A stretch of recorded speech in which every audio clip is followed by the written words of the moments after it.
Bonjour, je m'appelle Victor Praman. Le groupe 42 et moi allons vous présenter notre projet, la roulette.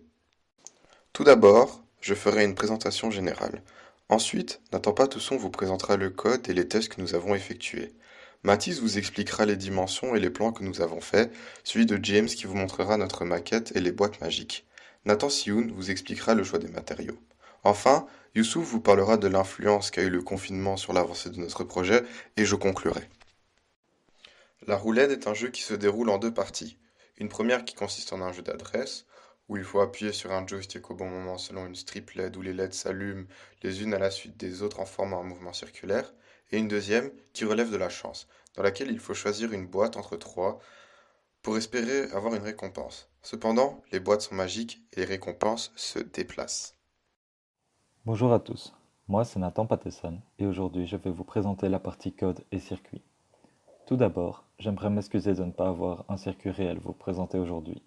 La crise actuelle, les grèves chez Amazon et la fermeture des magasins spécialisés ont fait que je ne puisse pas me fournir les servomoteurs et les pièces nécessaires pour alimenter notre striplet dans les temps. J'ai néanmoins recréé notre circuit sur Tinkercad pour pouvoir vous montrer son fonctionnement aujourd'hui. Comme vous l'ont expliqué mes congénères, notre machine fonctionne en deux parties. Une avec la strip LED et une seconde avec l'ouverture des boîtes. Ici, nous allons nous concentrer sur le lancement du jeu et la première partie. Le lancement du jeu fonctionne comme tel. Le code vérifie que le joueur appuie sur le bouton 1 pour commencer la partie. Une fois que le bouton est appuyé, les LED vont s'allumer une à une en vert pour signifier le début de la partie. Ensuite, le jeu commence. Les LED vont s'allumer en bleu, chacune à leur tour, et avec certaines en verte.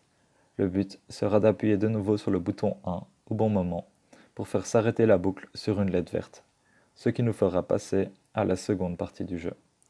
Si on échoue par contre, les LED s'allumeront une à une en rouge pour nous signifier notre échec et on retournera dans le loop au début de partie. Pour la seconde partie, nous devons cliquer sur un des trois boutons correspondant en boîte pour choisir dans laquelle nous pensons que l'objet va apparaître. Une fois notre choix enregistré, une boîte sera aléatoirement choisie par le programme et son servomoteur s'actionnera, montrant alors l'objet dans le faux tiroir au joueur.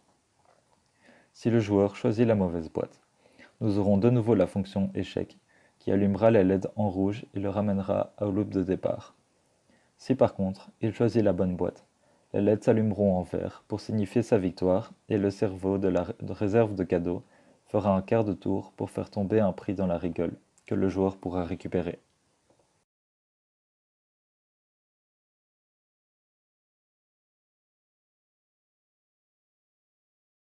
Bonjour à tous, je m'appelle Mathis Duet.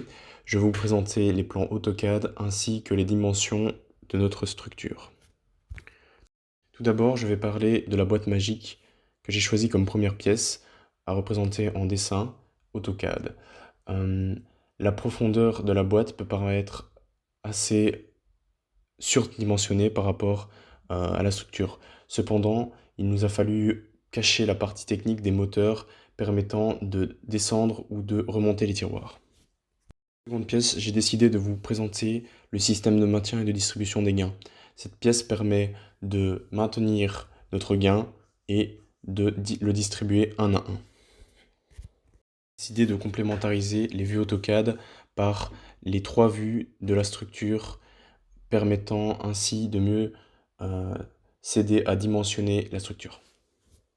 Nous avons décidé de ne pas faire une structure trop grande pour qu'elle puisse être mobile, mais aussi être déposée sur une table ou encore un support. Les parties techniques sont accessibles au cas où une pièce devrait être remplacée. Grâce à ces dimensions, nous pensons satisfaire notre client. Le plan PDF nous aide à bien situer la structure dans l'espace, mais aussi de mieux comprendre les parties techniques de la structure. Bonjour, moi James Guéric, je vais vous parler de la maquette et du fonctionnement des boîtes. Donc tout d'abord, comme vous pouvez voir sur notre maquette, les boîtes sont sur la paroi verticale face au joueur pour qu'il ait une bonne visibilité sur les boîtes. Ensuite, sur la deuxième image, vous pouvez voir que derrière les boîtes, il y a un espace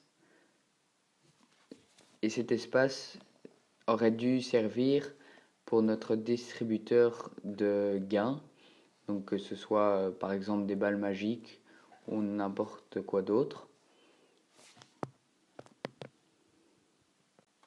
Sur cette photo, on peut bien voir que en dessous du plan incliné, on a de la place pour pouvoir passer tout notre câblage.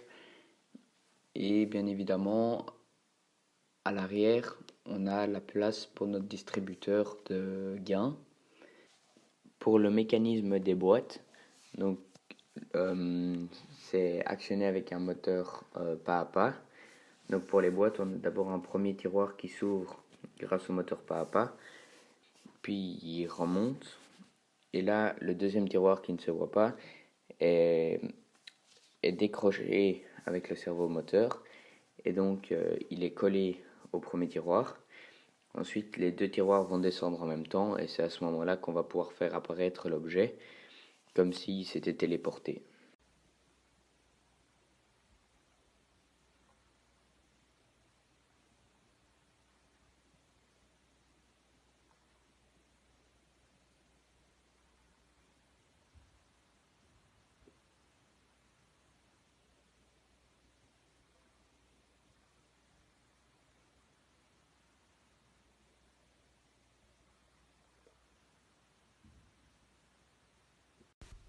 Bonjour, c'est Nathan Sioun et moi je vais vous parler du choix des matériaux.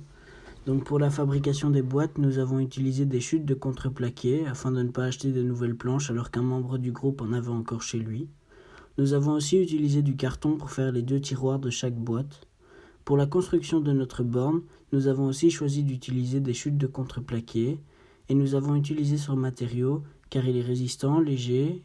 Il est facile d'y apporter des modifications, comme détacher une ou plusieurs planches en particulier et les placer différemment. Ou encore, si nous faisons une erreur, comme par exemple faire un trou au mauvais endroit, nous pouvons toujours utiliser les chutes de celui-ci si nous en avons le besoin, contrairement à une structure métallique par exemple, ou si nous faisons mal quelque chose, ou une soudure à un mauvais endroit par exemple, nous devons le jeter. Le contreplaqué est aussi un matériau bon marché que l'on peut trouver dans n'importe quel magasin de bricolage. Maintenant, pour les améliorations depuis la première vidéo, nous avons terminé entièrement les 3 boîtes qui manquaient à notre jeu et nous les avons ajoutées à la structure finale. Nous avons aussi un code qui est fonctionnel pour notre cercle avec les strips LED. Moi c'est Youssouf et je vais parler de l'impact du coronavirus sur notre projet. Outre les perturbations générées par le coronavirus dans la vie quotidienne, nous avons également été impactés par le coronavirus dans la gestion de notre projet intégrateur. Oui, face au Covid-19, notre méthode de travail a drastiquement changé. Avant le confinement, on n'hésitait pas à se rassembler pour réaliser certains travaux ensemble. Avec le confinement, on a rapidement décidé de ne plus travailler rassemblés pour la garantie de la santé de tous et d'avancer au maximum avec ce que chacun avait chez soi. Les différents problèmes rencontrés à cause du virus. Il était difficile de regrouper ce qu'on avait fait chacun individuellement sans enfreindre les règles de sécurité. Certains membres du groupe n'ont pas pu récupérer des composants nécessaires à la vérification de la partie code. Il y a eu des problèmes d'approvisionnement au niveau des livraisons de certaines pièces telles que des panneaux en bois ou autres. Étant donné que notre travail est subdivisé entre les membres du groupe, il est impossible de se voir pour vérifier si tous les éléments de notre structure concordent, si ces différentes parties faites ressemblent à ce que chacun veut. Merci pour votre attention. Nous espérons que notre projet vous a plu.